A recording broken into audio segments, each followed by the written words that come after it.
नमस्कार, स्वागत है आप सभी का। आप देख रहे हैं पहाड़ प्रभात। मैं हूं आपके साथ जया मिश्रा। बुलेटिन की शुरुआत बड़ी खबर के साथ करेंगे। बड़ी खबर आपको बताएं, पीएम मोदी के केदारनाथ दौरे को लेकर मिनट टू मिनट कार्यक्रम जारी हो चुका है। 5 नवंबर को सुबह 6:50 पर जॉली ग्रांट एयरपोर्ट देहरादून पहुंचेंगे प्रधानमंत्री। इसके बाद सुबह 8 बजे देहरादून से केदारनाथ हेलीपैड पर प्रधानमंत्री पहुंच जाएंगे। सुबह 8 बजे से लेकर 8:30 बजे तक का समय बाबा केदार के लिए तय किया गया है। बाबा केदार के धाम में पूजा दर्शन करेंगे प्रधानमंत्री और इसके बाद दोपहर 12 बजे तक केदार धाम में अलग अलग कार्यक्रम में पीएम शिरकत करेंगे। आदि गुरु शंकराचार्य की समाधि स्थल का उद्घाटन भी पीएम करेंगे। केदारनाथ के पुनर्निर्माण कार्यों का जायजा भी लेंगे। पब्लिक मीटिंग और केदारनाथ धाम के विकास कार्यों का उद्घाटन भी होगा। दोपहर 12 बजे केदारनाथ धाम से देहरादून के लिए प्रधानमंत्री रवाना हो जाएंगे और उसके बाद दोपहर 1 बजे की बात की जाए तो देहरादून से दिल्ली के लिए रवाना होंगे पीएम। अविनाश फोन लाइन पर मेरे सहयोगी मौजूद हैं। अविनाश, प्रधानमंत्री के कार्यक्रम को लेकर मिनट टू मिनट समय बता दिया गया है। दिल्ली से कल प्रधानमंत्री कब निकलेंगे, देहरादून में उनका क्या कार्यक्रम है, विस्तार से जानकारी दीजिएगा। जी देखिए जया, अगर बात करें तो प्रधानमंत्री नरेंद्र मोदी के जो कार्यक्रम जारी हुई है 5 नवंबर का कार्यक्रम है। 5 नवंबर को सुबह केदारनाथ पहुंचेंगे तकरीबन 8 बजे करीब और 8 बजे से लेकर 12 बजे तक, यानी कि 4 घंटे वो केदारनाथ धाम पे ही रहेंगे, जहां पे केदारनाथ बाबा की पूजा अर्चन करेंगे वो आधे घंटे। और उसके बाद जो केदारनाथ में तमाम सारे विकास कार्य हुए हैं, जो 2013 की तबाही आई थी, उसके बाद 2014 में प्रधानमंत्री नरेंद्र मोदी पीएम बने और उसके बाद लगातार वो केदारनाथ के विकास कार्य के लिए प्रतिबद्ध रहे हैं और उन्हीं के प्रयास से आज केदार पूरी तरीके से बदल चुका है। तो उन तमाम सारे विकास कार्यों का वो जायजा लेंगे और आदि गुरु शंकराचार्य की जो समाधि स्थल है जिसका उन्होंने पुनर्निर्माण करवाया है उसका भी वो वहां पे उद्घाटन करेंगे, वो लोगों को समर्पित करेंगे। और इसके साथ साथ अगर बात करें तो देश भर के जितने भी शंकराचार्य के मठ हैं वो ऑनलाइन इस दौरान कार्यक्रम में जुड़ेंगे। देश के जो 12 ज्योतिर्लिंग है वहां से भी जो है लाइव प्रसारण किया जाएगा और प्रधानमंत्री सीधा इन तमाम सारे कार्यक्रमों से जुड़ेंगे। वहां पे एक छोटी वो पब्लिक रैली भी करेंगे जहां पे जो तमाम सारे श्रद्धालु केदारनाथ दर्शन के लिए पहुंचते हैं उनको वो संबोधित करेंगे, उनसे वो बातचीत करेंगे और अपनी बात वहां पे रखेंगे। तो पूरा एक विकास कार्य जो केदारनाथ में अब तक हुआ है उसका वो जायजा लेने के साथ साथ उसको वहां पे वो शिलान्यास भी करेंगे और तमाम सारे अन्य कार्यों की भी जायजा लेंगे। 5 नवंबर को उनके ये मिनट टू मिनट कार्यक्रम है जो जारी हो चुका है और पीएम तकरीबन 4 घंटे केदारनाथ धाम पे रहेंगे। बहुत शुक्रिया अविनाश तमाम जानकारी के लिए। तो देखिए सुबह 8 बजे केदारनाथ धाम पीएम पहुंच जाएंगे और उसके बाद अलग अलग कार्यक्रम में भी शिरकत करेंगे। और चलिए इस बीच आपको देहरादून से एक और बड़ी खबर बताएं। विधानसभा चुनावों को लेकर भाजपा ने रणनीति तय कर ली है। बड़ी खबर इस वक्त आपको दे रहे हैं। दिल्ली में केंद्रीय हाई कमान के साथ मंथन में दिसंबर तक के कार्यक्रम तय किए जा चुके हैं। प्रदेश अध्यक्ष मदन कौशिक उत्तराखंड में जारी करेंगे कार्यक्रम और पीएम मोदी और अमित शाह समेत कई नेताओं के उत्तराखंड के दौरे होंगे। पीएम मोदी के केदारनाथ दौरे को लेकर भी मंथन किया गया। 5 नवंबर को प्रधानमंत्री नरेंद्र मोदी केदारनाथ आ रहे हैं जिसको लेकर तैयारियां लगभग पूरी कर ली गई हैं। लेकिन दिसंबर तक क्या क्या कार्यक्रम होंगे बीजेपी की तरफ से उसको लेकर कल दिल्ली में रणनीति तैयार की गई। दिल्ली में हाई कमान ने दिसंबर तक के कार्यक्रम भी तय कर दिए हैं जिसकी जानकारी मदन कौशिक ने दी और उत्तराखंड में प्रदेश अध्यक्ष मदन कौशिक तमाम कार्यक्रम को जारी करेंगे। और इस वक्त ज्यादा जानकारी के साथ ब्यूरो चीफ अजीत सिंह राठी मौजूद हैं हमारे साथ। अजीत जी, लगातार हम देख रहे हैं कि बीजेपी रणनीति तैयार कर रही है क्योंकि अब चुनावों में समय भी बहुत कम है। कल दिल्ली में एक बड़ी बैठक बुलाई गई, उसको लेकर महत्वपूर्ण क्या अपडेट आपके पास है? क्योंकि रणनीति तो जाहिर तौर पर तैयार की गई होगी, टिकटों को लेकर क्या जानकारी है और दिसंबर तक जो कार्यक्रम होंगे उनको लेकर क्या जानकारी आपके पास?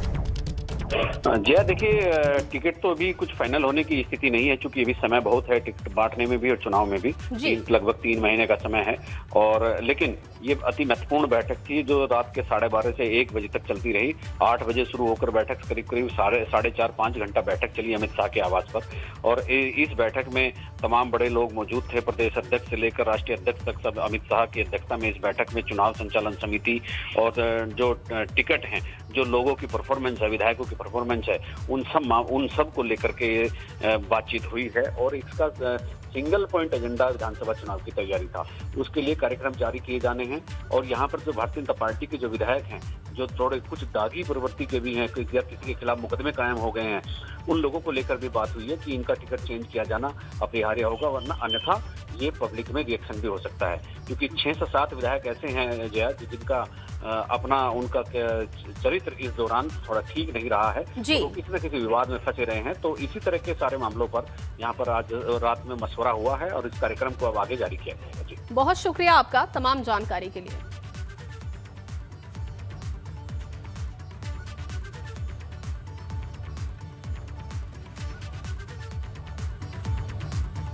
वहीं उत्तराखंड में विधानसभा चुनाव को लेकर बैठक में कई मुद्दों पर रणनीति तैयार की गई। इसकी जानकारी प्रदेश अध्यक्ष मदन कौशिक ने दी।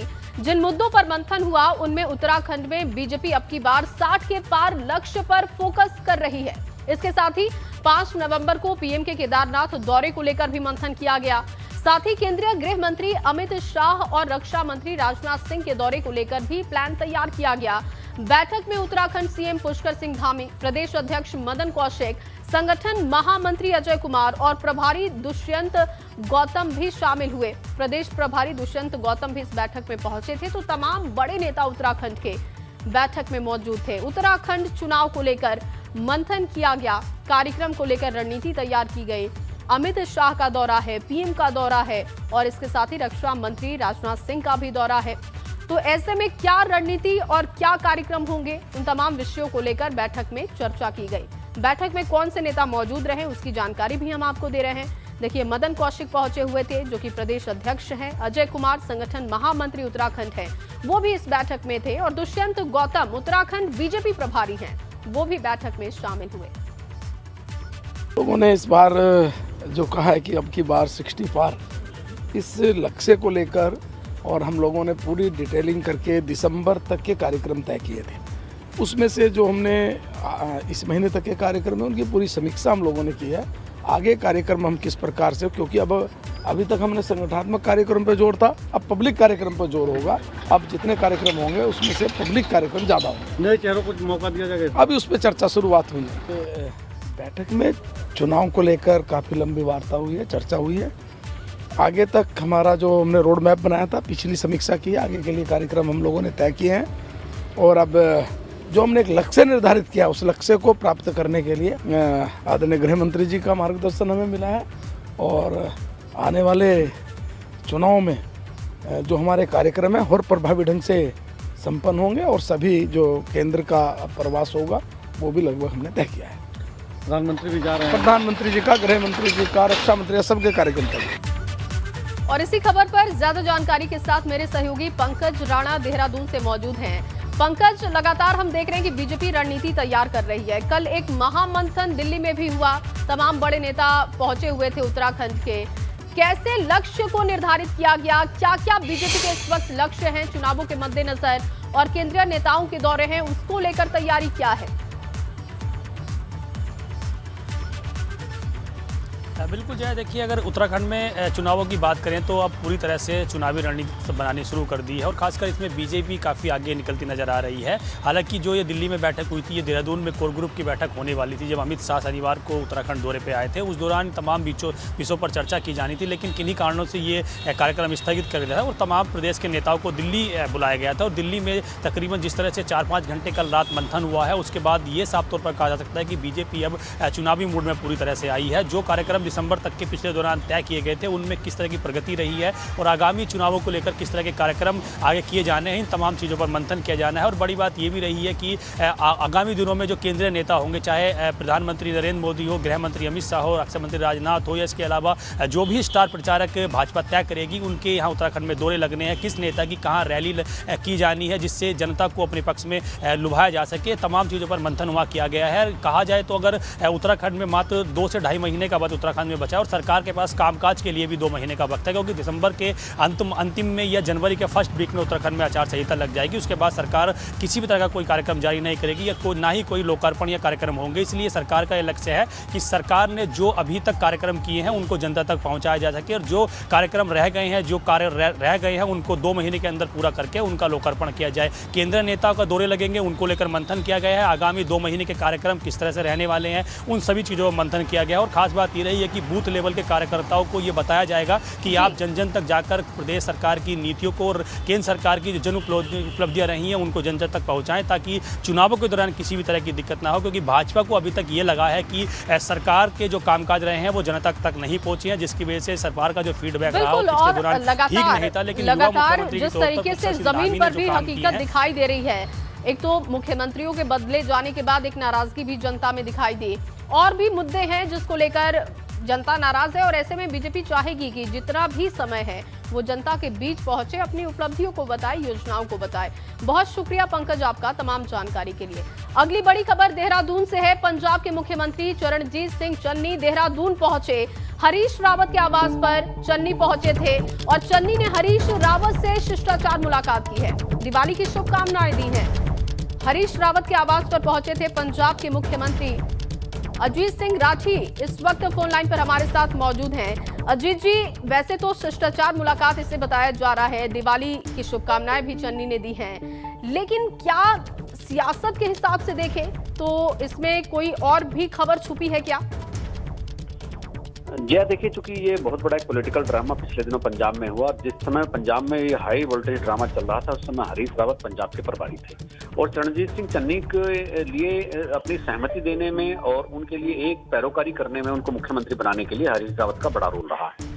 अब चूंकि चरणजीत सिंह चन्नी मुख्यमंत्री बन गए और उनकी तमाम जो हर्डल्स थी वो खत्म हो गई हैं। आज वो अभी थोड़ी देर पहले ही हरीश रावत के आवास पर देहरादून राजपुर रोड पर पहुंचे और वो अभी उनसे मिल रहे हैं, उन्हीं के आवास पर हैं, उन्हीं के साथ बातचीत कर रहे हैं। ये उन्हें शिष्टाचार भेंट बताया गया है। दोनों ने एक दूसरे से दिवाली की शुभकामनाओं का आदान प्रदान भी किया। लेकिन चन्नी का यहाँ दिवाली की शुभकामनाएं देने, शिष्टाचार भेंट करने आना मात्र शिष्टाचार मुलाकात नहीं हो सकता, क्योंकि अभी चुनाव है। और हरीश रावत ने पहले भी कहा था कि उत्तराखंड में भी दलित समुदाय का मुख्यमंत्री हो तो मुझे कोई ऐतराज नहीं है। तो वो तो जो होगा बाद में होगा, लेकिन मुझे लगता है कि हरीश रावत चन्नी का उपयोग उधम सिंह नगर और जो तराई की बेल्ट है वहां पर और जो दलित बाहुल्य क्षेत्र हैं वहां पर करने के लिए हाईकमान से आग्रह कर चुके हैं। तो मुझे लगता है कि चन्नी अगले विधानसभा चुनाव में, उत्तर प्रदेश में तो वो कह ही चुके हैं, प्रियंका गांधी ने पिछले दिनों कहा कि उनकी भूमिका अहम रहेगी, लेकिन उत्तराखंड में भी चन्नी को घुमाया जाएगा और वो जो दलित और हो सकता है स्टार प्रचारक के रूप में बड़ी जिम्मेदारी उन्हें दी जाए। बहुत शुक्रिया आपका तमाम जानकारी के लिए। वहीं उत्तराखंड में चुनाव करीब है और इसीलिए मुख्यमंत्री के जनता के बीच दौरे भी बढ़ा दिए गए हैं। सीएम पुष्कर सिंह धामी रुद्रप्रयाग पहुंचे, जहां उन्होंने चोपता में आयोजित महोत्सव में शिरकत की। इस मौके पर सीएम ने कहा कि जखोली के दिग्धार में सैनिक स्कूल का काम जल्द शुरू होने जा रहा है। इसके लिए राज्य सरकार ने 1 करोड़ की धनराशि जारी कर दी है। इस मौके पर सीएम ने चोपता महोत्सव के लिए 5 लाख रुपए की घोषणा भी की। शिलान्यास और लोकार्पण दोनों करने वाले हैं। निश्चित रूप से हम प्रधानमंत्री जी का धन्यवाद करना चाहते हैं कि जो उन्होंने यहाँ पर काम किया है। केदारनाथ जी में जो सोच, उनका विजन है, पूरी दुनिया भगवान केदारनाथ जी के दर्शन करे और इस प्रकार का भव्य स्थान उनके नेतृत्व में बनाया जा रहा है और सैकड़ों वर्षों में किसी भी संस्कृति उस दिशा में कार्य। वहीं मुख्यमंत्री पुष्कर सिंह धामी यमुना घाटी के नौगांव पहुंचे, जहां उन्होंने नौगांव में आधुनिक मंडी और आराकोट में कोल्ड स्टोर सहित 24 योजनाओं का शिलान्यास और लोकार्पण किया। साथ ही मंच से यमुनोत्री और पुरोला विधानसभा क्षेत्र की दर्जनों छोटी बड़ी योजनाओं के निर्माण की घोषणा उन्होंने की। सीएम ने कुल 8,523 लाख रुपए की योजनाओं का लोकार्पण और शिलान्यास किया। निकट भविष्य में हम इस क्षेत्र में रवाई जौनसार जो हमारी क्षेत्र है, इस क्षेत्र को आगे बढ़ाने के लिए फलों और बागवानी के क्षेत्र में हमारी सरकार यहाँ पर जो है हर तरीके से कि ये क्षेत्र बागवानी के क्षेत्र में, उद्यान के क्षेत्र में आगे बढ़े, उसके लिए काम करेगा। इस क्षेत्र के विकास के लिए जो जरूरी चीज़ें होंगी उसको लगातार हम लोग अमल में लाएंगे। इसी प्रकार से हमारा ये कार्य लगातार आगे बढ़ता रहेगा। वहीं राज्यपाल जनरल गुरमीत सिंह ने टिहरी झील में बोटिंग का लुत्फ उठाया है। इसके साथ ही वो फ्लोटिंग हट्स और डोबरा चांठी पुल को निहारने भी पहुंचे थे। इस मौके पर राज्यपाल ने कहा कि टिहरी झील काफी सुंदर है और यहां पर पर्यटन की अपार संभावनाएं भी है। इसके साथ ही राज्यपाल ने महिला स्वयं सहायता समूह की भी तारीफ की और कहा कि प्रशासन भी इसमें उनकी मदद कर रहा है। अलग ही लालसा है कि किस प्रकार से एक बदलाव लाएं, किस प्रकार से एक क्रांति लाएं, और जो उन्होंने ये जो स्वयं सहायता समूह है, जो क्लस्टर्स के अंदर में जो मैन्युफैक्चरिंग का, प्रोडक्ट्स बनाने का एक अलग से जो जज्बा है वो मैंने देखा है। तो कोविड के समय के अंदर में जो और अब बात देवस्थानम बोर्ड पर उठे विवाद की करेंगे। देवस्थानम बोर्ड को लेकर पुरोहित एक बार फिर से आग बबूला हो चुके हैं। चार धाम के पुरोहितों ने फिर से आंदोलन शुरू कर दिया है। पुरोहितों का कहना है कि देहरादून में सीएम धामी से मुलाकात के बाद उन्हें आश्वासन दिया गया था कि उनकी मांगें 30 अक्टूबर तक पूरी कर दी जाएंगी, मगर अब सरकार इनकी मांग पर कोई विचार करने के मूड में दिखाई नहीं दे रही, जिस वजह से तीर्थ पुरोहित एक बार फिर से आंदोलन की राह पर है। इसके साथ ही पुरोहितों का ये भी कहना है कि उनकी मांगों को लेकर बनाई गई हाई वॉर कमेटी ने भी उनके पक्ष को नहीं जाना। वर्षा के देवस्थानम एक्ट पर राज्य सरकार की ओर से कोई ठोस निर्णय लिया जाएगा, लेकिन यह समयावधि गुजर जाने के बावजूद भी अभी तक राज्य सरकार की ओर से इस दिशा में कोई ठोस पहल नहीं की गई और तीर्थ पुरोहितों को गुमराह करने के लिए 25 अक्टूबर को मनोहर कांत ध्यानी, जो कि हाई पावर कमेटी के अध्यक्ष हैं, उन्होंने एक अंतरिम रिपोर्ट शासन को सौंप दी है, मुख्यमंत्री को सौंप दी है। सबसे तो इससे साफ जाहिर होता है कि भाजपा सरकार की कथनी और करनी में अंतर है और वो देवस्थानम एक्ट को वापस लेने के लिए गंभीर नहीं है। इसी के विरोध में आज गंगोत्री और यमुनोत्री में पूरे व्यावसायिक प्रतिष्ठान बंद रहे। तीर्थ पुरोहितों ने 6 बजे तक तीर्थयात्रियों की कोई पूजा अर्चना नहीं की है। उत्तराखंड विधानसभा चुनाव को लेकर आखिर कैसी सियासी बयार बह रही है? लोग क्या सोच रहे हैं? लोग किन बातों पर चर्चा कर रहे हैं? उनके मुद्दे क्या हैं? ये जानने, ये समझने के लिए बहुत जानना ये जरूरी है कि आखिर क्या चल रहा है। हम आपको लेकर चलते हैं देहरादून, हमारे संवाददाता पंकज राणा के पास, जो सीधे आम लोगों से करेंगे बात और पूछेंगे कि 2022 चुनाव को लेकर उनके दिल और दिमाग में क्या चल रहा है।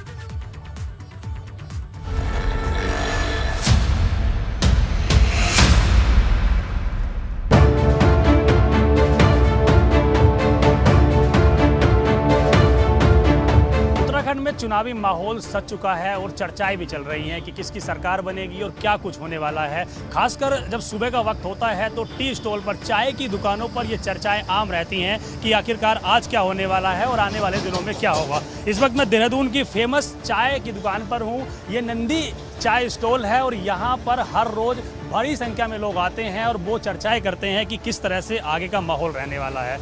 चाय की चुस्की के साथ चर्चाओं का बाजार गर्म रहता है और ये कहा जाता है कि चाय जब प्याले में छानी जाती है, जब उबाली जाती है, तो उस वक्त ही जो सरगर्मियां हैं वो तेज हो जाती हैं। चुनावों के लिए बहुत कम वक्त बचा है और उसी वक्त में लोगों को ये सोचना है कि किसको वोट देना है, किसकी सरकार बनाई जानी है। लेकिन और क्या चल रहा है उस पर हम बातचीत करेंगे। अंकल, और क्या चल रहा है, क्या माहौल? बढ़िया माहौल चल रहा है, फर्स्ट क्लास। अब आने वाले टाइम पर बीजेपी ही आएगी। सबसे बड़ी बात यह है कि पार्टी कोई भी हो, लेकिन जो आम जनमानस है, आम नागरिक के पास में, उसके लिए विकास के कार्य होने चाहिए। सब हमारा तो यही कहना है, सरकार कोई सी भी हो, जो काम अच्छा करेगा नाम उसी का होगा। चुनावों को लेकर भी लोग बातचीत करते होंगे, यहाँ जो बैठते होंगे लोग, क्या लग रहा है? आप खुद युवा हैं तो क्या लग रहा है, क्या होने वाला है अभी, क्या सोच रहे हैं आप? हमने क्या सोचना है, जिसका जो अभी चल रहा वही होएगा। मोदी जी आएंगे फिर दोबारा से। और ठीक माहौल बना हुआ है, देखिए खूब माहौल बना हुआ है। चुनावी चर्चाएं शुरू हो गई हैं और खूब चर्चाएं हो रही हैं और ये कहा जा सकता है कि जब चुनाव करीब आएंगे तो, क्योंकि चाय की दुकान पर चुनावी चर्चा का मज़ा ही कुछ होता है। जिस तरह से आप देखिए, ये चाय पक के तैयार हो गई है और चाय की चुस्की के साथ अलग ही मज़ा होता है चुनावी चर्चा का। और तमाम जो लोग यहाँ बुज़ुर्ग हैं, तमाम लोग आ रहे हैं, वो यहाँ चाय की चुस्की के साथ आनंद ले रहे हैं, बातचीत कर रहे हैं कि किस तरह का माहौल होने वाला है। राजनीति तो इतनी उबल रही है, आपकी चाय भी उबल रही है जो है। अरे भाई साहब, सब चल रहा है, सब राम भरोसे है। दिक्कत क्या हो रही है अंकल? मेन दिक्कत क्या है? भैया पैसा नहीं है इतना पब्लिक के पास, काम धंधे नहीं उठ पा रहे हैं। जो काम धंधे थे, खर्चे उतने ही हैं, खर्चे तो बराबर हैं और परेशानी है भाई। मतलब पब्लिक जो बिजनेस था देहरादून के अंदर वो नहीं है, बुरा हाल है। क्या सोचा है फिर आपने, क्या करने जा रहे हैं अभी, फिर क्या करेंगे आप, कैसे रहेगा? अब हम क्या करेंगे भैया, वोट है हमारे पास, वो हम अपना वोट सोच समझ के देंगे और कुछ नहीं कर सकते हम, और क्या कर सकते हैं। कुछ सरकार का कुछ नहीं बिगाड़ सकते हम, किसी का कुछ नहीं बिगाड़ सकते, एक वोट है बस। चाय पी लिया आपने? चाय पी ली, एक कप चाय हमारी तरफ से। बस धन्यवाद। तो इस तरह का माहौल है, लोग अभी विचार करेंगे क्योंकि चुनाव जब करीब आएंगे तो और गहनता से विचार करेंगे कि आखिरकार किस को वोट देना है, क्योंकि महंगाई लगातार बढ़ रही है, पेट्रोल डीजल के दाम बढ़ रहे हैं, उसके साथ साथ लोग ये बात भी सोच रहे हैं कि कोरोना के दौरान जो व्यापार उनका ठप हुआ है वो सरकार आगे बढ़ाए ताकि वो सरकार चुनने में उनकी मदद करे। देहरादून से अपने सहयोगी क्रिस्टोफर लॉरेंस के साथ पंकज राणा, एबीपी गंगा।